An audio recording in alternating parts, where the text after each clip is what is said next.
You can see here, thousands of people are marching for Indigenous Peoples Day.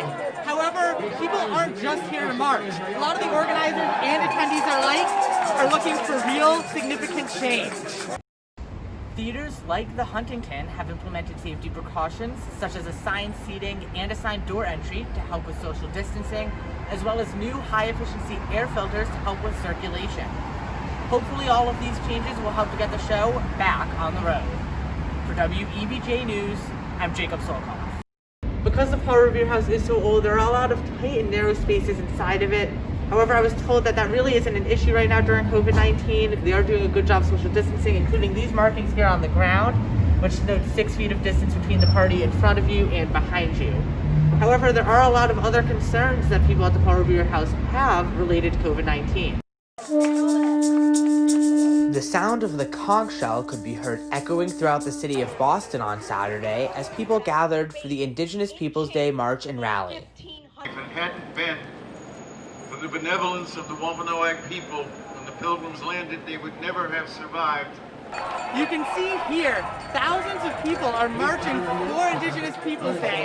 However, people aren't just here to march. A lot of the organizers and attendees are looking for real, significant change. That change includes demanding Mayor Marty Walsh and the Boston City Council for the official creation of Indigenous Peoples Day, the renaming of offensive sports teams, and the permanent removal of the Christopher Columbus statue in the North End. Columbus is not somebody who should be honored any more than Hitler should be honored. We were not discovered by anybody because we were never lost. Indigenous peoples! People across the nation have continued to voice the pain that comes with a holiday named after Christopher Columbus. The pain and suffering just by listening to that name is extremely hurtful.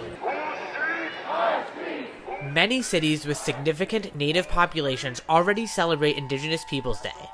People across the state of Massachusetts, which is named after the native Massachusetts tribe, believe it should be celebrated here too. Christopher Columbus has got to come down! For WEBJ News, I'm Jacob Solkoff. Nestled in the narrow streets of the North End is one of the city's most historic buildings.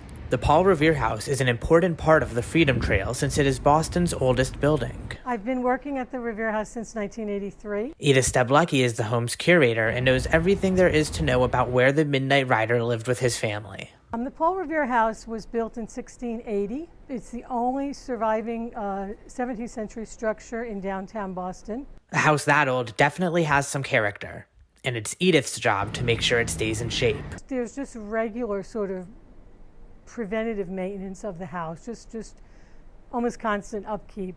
Because the Paul Revere House is so old, there are a lot of tight and narrow spaces inside of it. However, I was told that really isn't an issue right now during COVID-19. They are doing a good job social distancing, including these markings here on the ground, which denote 6 feet of distance between the party in front of you and behind you. Other COVID concerns have been and continue to be addressed by the museum's executive director, Nina Zanieri. Hand sanitizer, making sure that staff were spread around to the different buildings. We did some training sessions with staff, and we went to a guided system. Zanieri said that the museum is seeing just 10 to 15% of its normal capacity. Usually, 200 people could fill every corner of the home, per hour.